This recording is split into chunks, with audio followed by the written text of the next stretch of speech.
Remember the penny tax over and over and over again? All those were born out of the Council of Governments and special interests writing all these kind of things like this, these beautiful kinds of projects, and then going out and giving the illusion that the people, the majority, we've gone out and held meetings and all, and everybody's come to a consensus, everybody agrees that this is our vision. It's not. It is nothing like our vision. This is bureaucratic horse crap. That's all it is. And then it's special interests and pushing the agenda through. Whatever purpose you need to be necessary and proper for your fellow slaves on this collective plantation. Mr. Maddox, we won't use words like steal when we're a government body. And order is order. Make a judgment call. Thank you very much. With that, we move up. Jeff Maddox. Mr. Maddox. Please, Massa. Massa, please do not rob me anymore.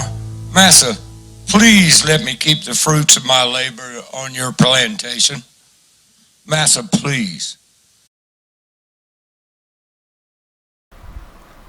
Vision 2030 is just a continuation of a long-term plan that comes out of the United Nations about globalism and controlling human activity, restricting areas, and controlling every aspect of our lives.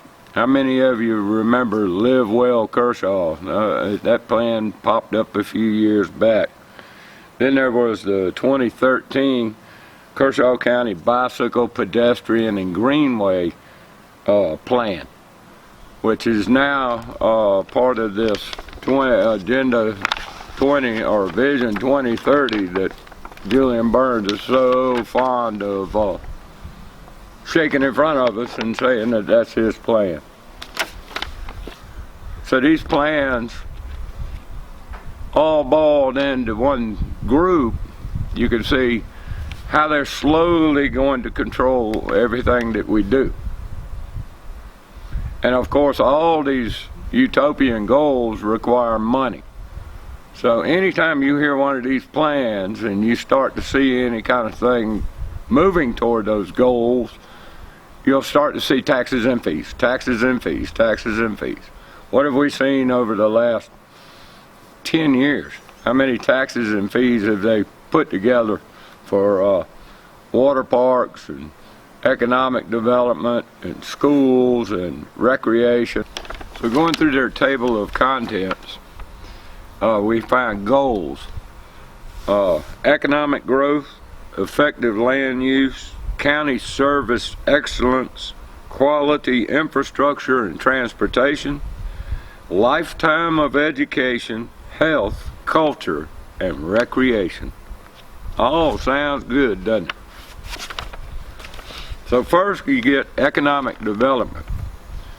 And here they state, quote, goal: maintain an environment that encourages current and future businesses to thrive.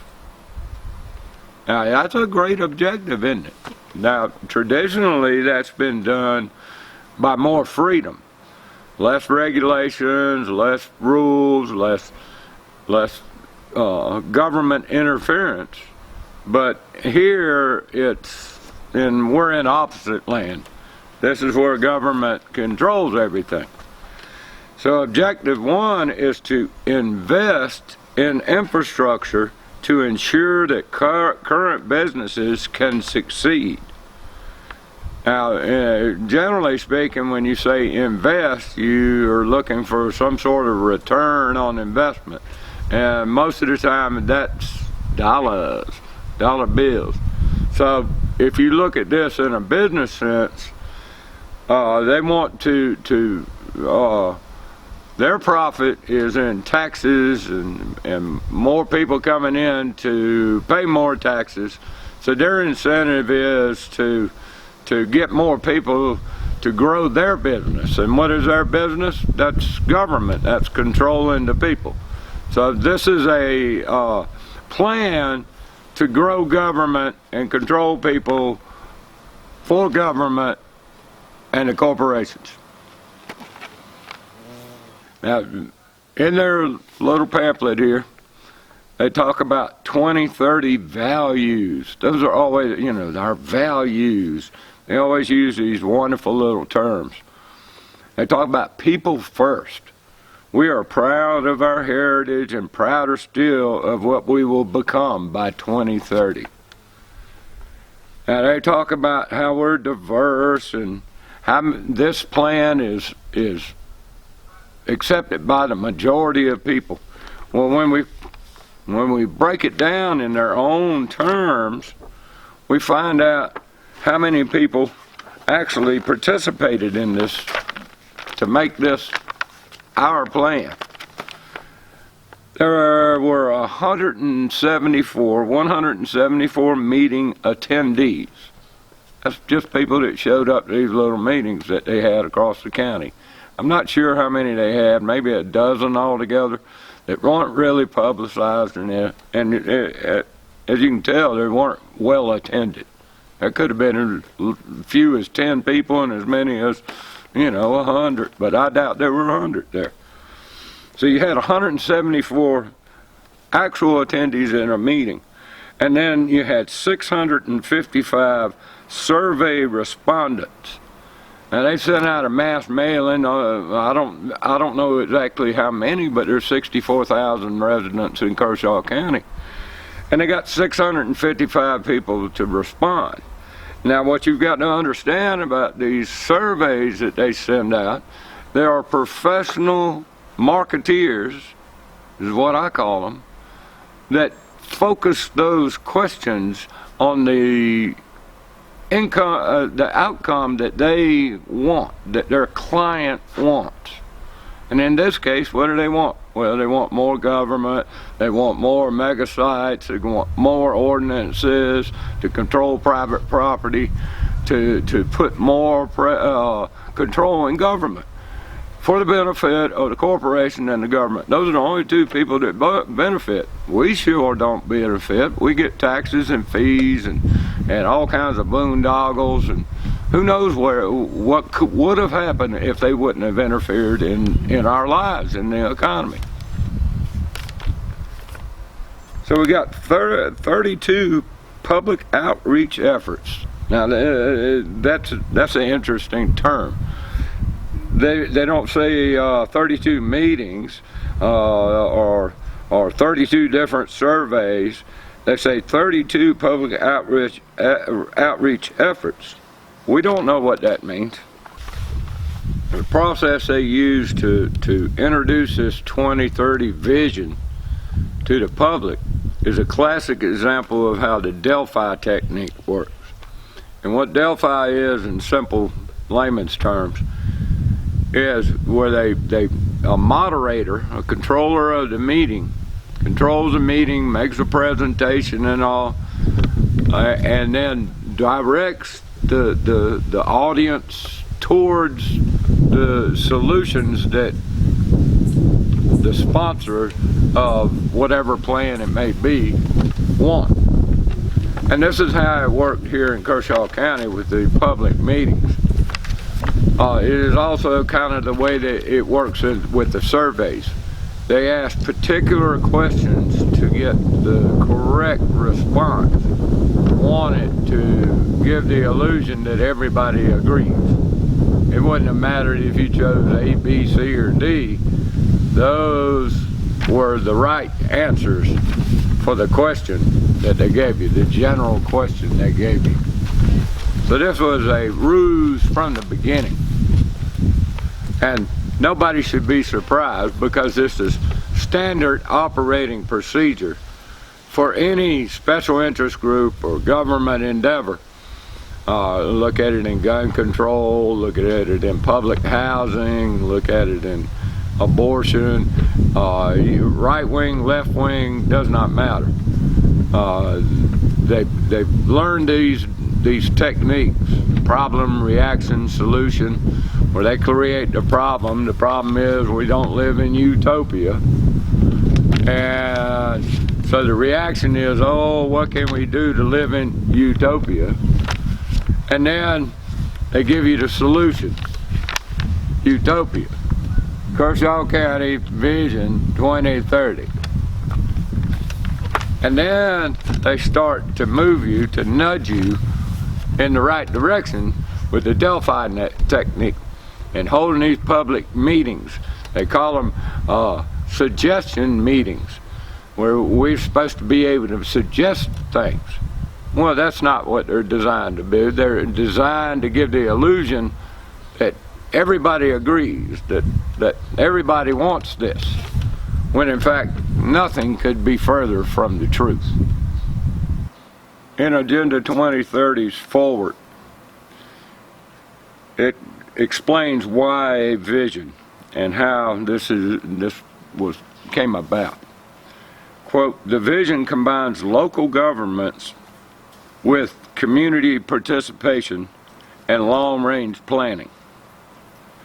The year-long process engaged hundreds of citizens of all ages in describing the community in which they'd like to live, work, and raise families. Now, remember, they're asking the questions and giving you a choice of answers that they want you to give. So you frame a question, you know, how would you like to live? Would you like to live where there's horse farms and bike paths and George Jetson moon rockets? Well, yeah, you know, I'd love to live like that. They don't tell you how you're going to pay for it. They don't give you any details. It's just how, you know, would you feel better? This is snowflake language. The end product is a set of long-term goals and plans for Kershaw County that the vast majority of citizens will recognize as their own and support wholeheartedly through the next generation. Ain't that just some sweet-talking crap? You can't make this stuff up. So then the next part of it is what's ahead for Vision 2030. Now, this is what they're going to tell you. The vision is meant to be realized over a 15-year period. Not all of the strategies can be accomplished in the first years of the vision. This is long term. It's going to take a while to raise your taxes. Otherwise, you'd be screaming and hollering, maybe tar and feather these bastards. But that's another. Given resource availability, in other words, how much they can tax on you before you rebel, leaders will need to review and prioritize activities as resources, taxes become available in the coming years. You see what I'm saying? They have to do it incrementally. You know, we scream about $29, but last year they raised taxes around $50 on a household. And the year before that, and the year before that, and the year before that, you got to see that. Now this plan, they all use these socialist terms, you know, these collectivist terms. Listen to this: connectedness in purpose and spirit. We're all connected together, even though we're diverse in our cultures and our aspirations. We all love each other, kumbaya, and we need to work collectively. In other words, the government needs to rule your life. Now these things always come in looking like a lamb and leaving like a lion. Sustainable opportunities, they call them. Well, anytime you start to hear that, sustainable, nobody can disagree with that's being sustainable. I want a sustainable water supply. I want sustainable sunshine. I want darkness. I want sustainable. That's just a feel-good word they've now weaponized to call sustainable opportunities. In other words, jobs. Excellence in endeavors. You see how general these terms are and all? That way the details can be worked out by the bureaucrats and the special interests. The people don't need to know anything about all that. That'll come along later. You know, once we buy the swampland and build the buildings for the little companies that need some widget builders who's going to get $15 an hour. Look at Target out there. They got their workforce is rotating constantly. It also talks about invest in existing industrial and business recruitment assets, both personnel and physical space. There again, they're investing. What kind of return, as an investor, you're an investor, us, we're taxpayers are investors. So as an investor, you would expect a return, a dividend on your investment at some point. Otherwise, your investment doesn't pay off. Now, if you're investing in business recruitment assets, you're not going to get a return for your investment. The business is going to get a return on their investment, and the government's going to get a return in more taxpayers. Objective 3, attract new businesses and industries. Now listen to how they want to attract them. They develop and promote positive economic and business stories for local, regional, and national media outlets. So they're going to make up these, spend all this money on making these little films or little 30-second pieces. Oh, Kershaw County, a great American city. I'm sorry, I don't mean to laugh at that idiocracy. Devise incentives to attract additional lodging and conference center facilities. Now, how many times anybody that's 50 years old hears all these cities and all investing in these conference centers and all, which never do you hear that it's a profit and all this. It's really a boondoggle, a giveaway again to the corporations and through government incentives and outright grants and ownership of these conference centers and all. There's conference centers all over the place. Do you think we need more conference centers? Establish and maintain local business incubation capabilities. Anybody know what that means? Inventory, consolidate and expand business-oriented marketing to the public. Invest in public safety services. Oh, here we go. Fire protection and police. That can be argued as a necessary function of government, a foundational function of government. That can be argued there. All this other stuff, no. So they finally got to one thing that they might be supposed to do. To protect new economic investments, ensure focus on small business as well as large employers. Well, that makes sense. Except it's not government's job to promote all this anyway. Develop a strategy for countywide promotion of recreation, leisure, historical, sports, and equine tourism opportunities. Expand youth tournaments at local festivals. So I guess that's why they built West Walter Reed. They must be going to have softball tournaments, the World Softball Tournament or something. I guess that's what the hope is. That's why we got the river park down there too. I think what they want to do is they want to make a greenway and all kinds of little fun shops and all kinds of stuff up and down the river right there.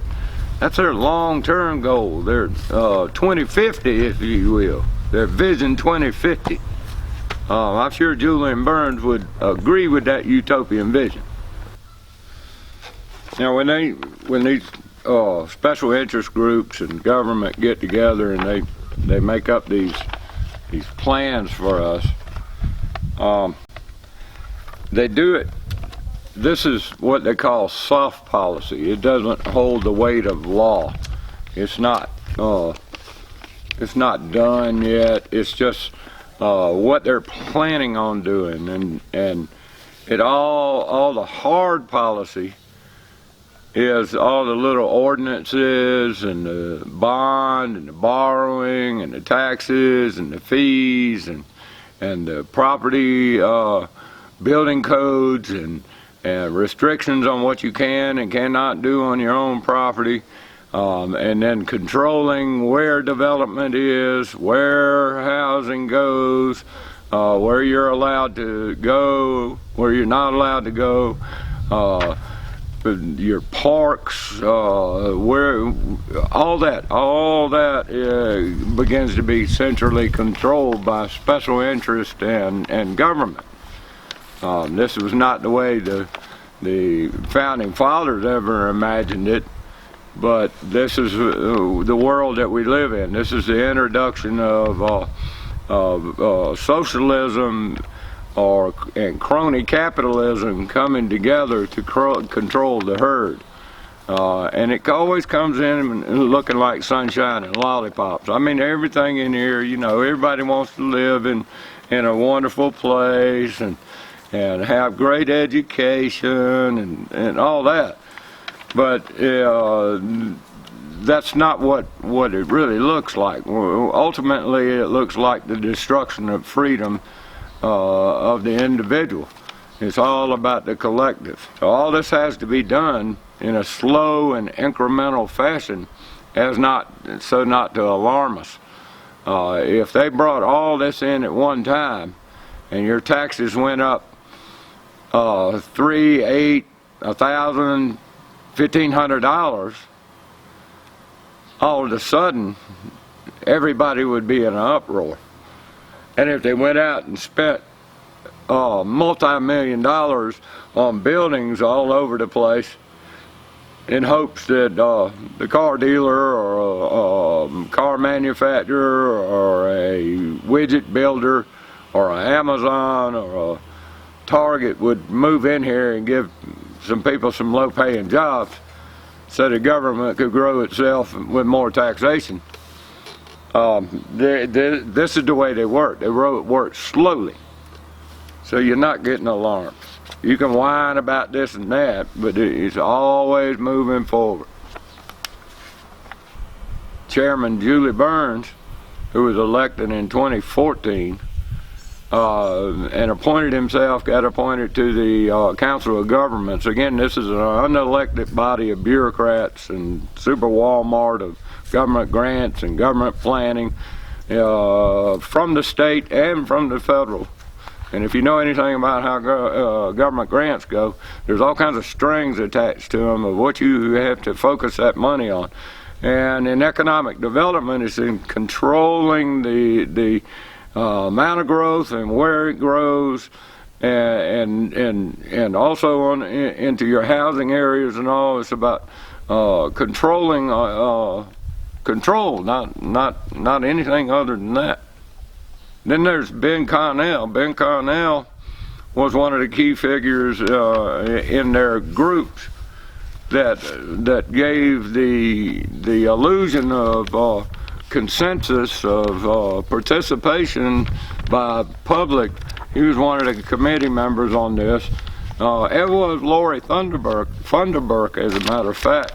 And as we know, Lori is a Democrat and Ben claims to be a Republican. As you get deeper into this, you realize that it doesn't matter whether they're a Republican or Democrat, or as I call them, Demopublicans and Republicrats. It doesn't matter. When it comes to controlling your life, they're one big gang, and you're not part of it.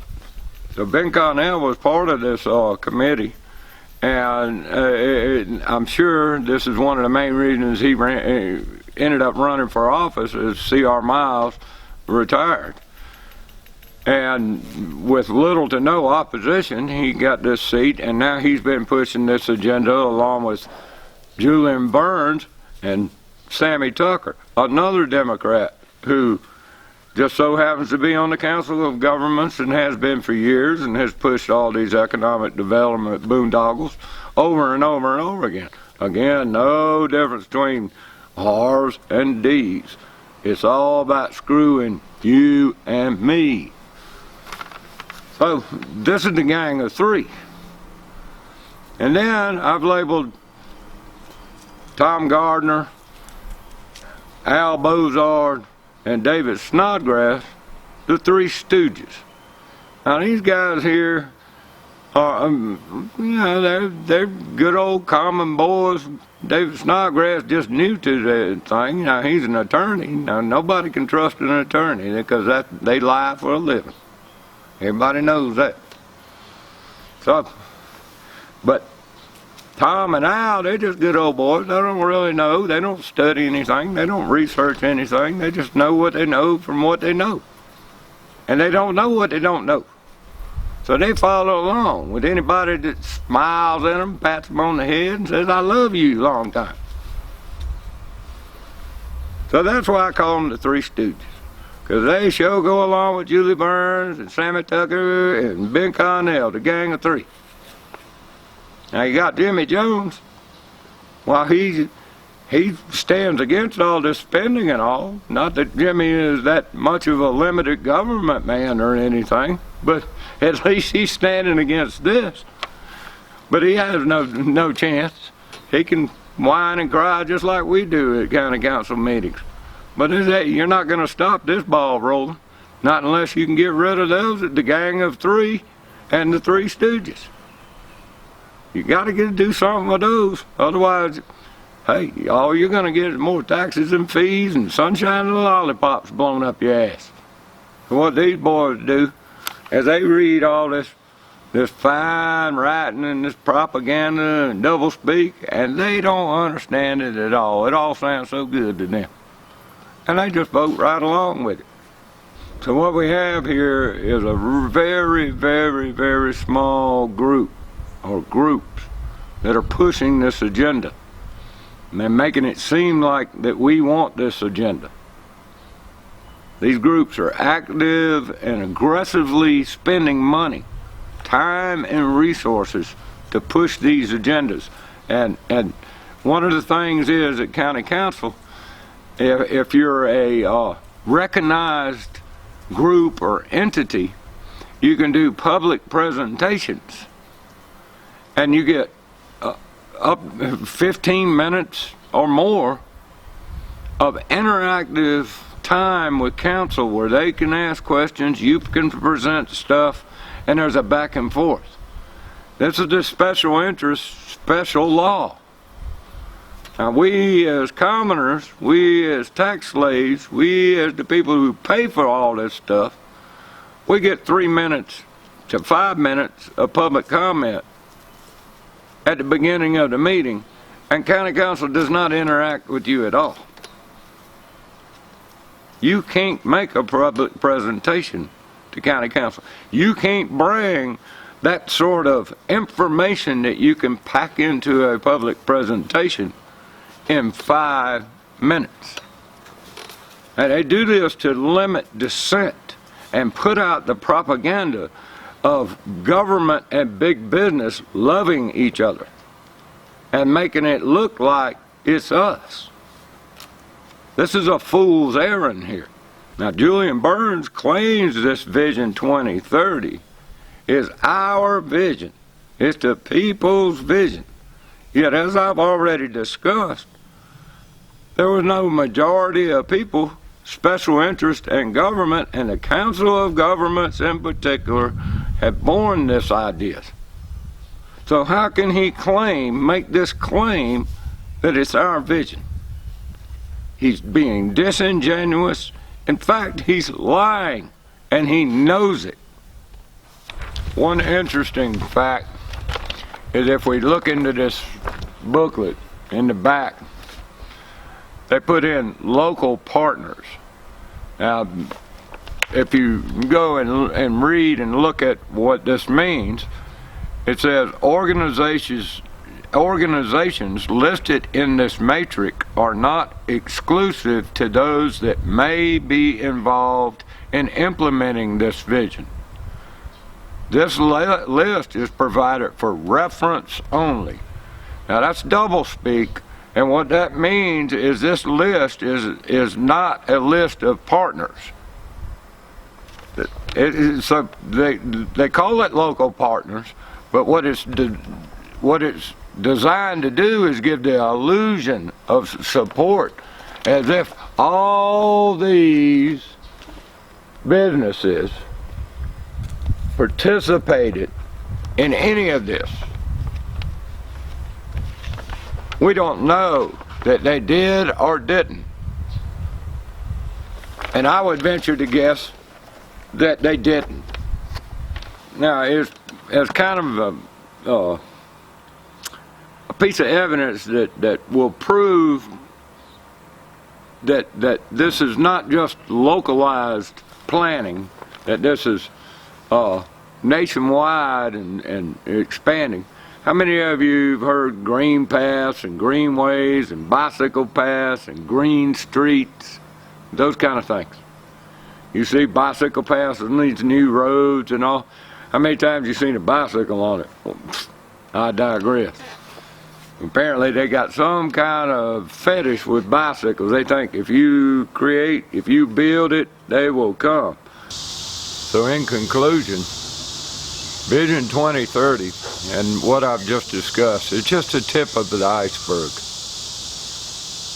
In future videos, I'll do something on the bicycle pedestrian greenways plan and how that connects to Live Well Kershaw and how it connects to the Council of Governments, the Gang of Three, the Three Stooges, and taxes and fees that are coming your way. Again, this is Jeff Maddox. Good day. Whatever purpose you need to be necessary and proper for your fellow slaves on this collective plantation. Mr. Maddox, we won't use words like steal when we're a government body. And order is order. Make a judgment call. Thank you very much. With that, we move up Jeff Maddox. Please, Massa. Massa, please do not rob me anymore. Massa, please let me keep the fruits of my labor on your plantation. Massa, please.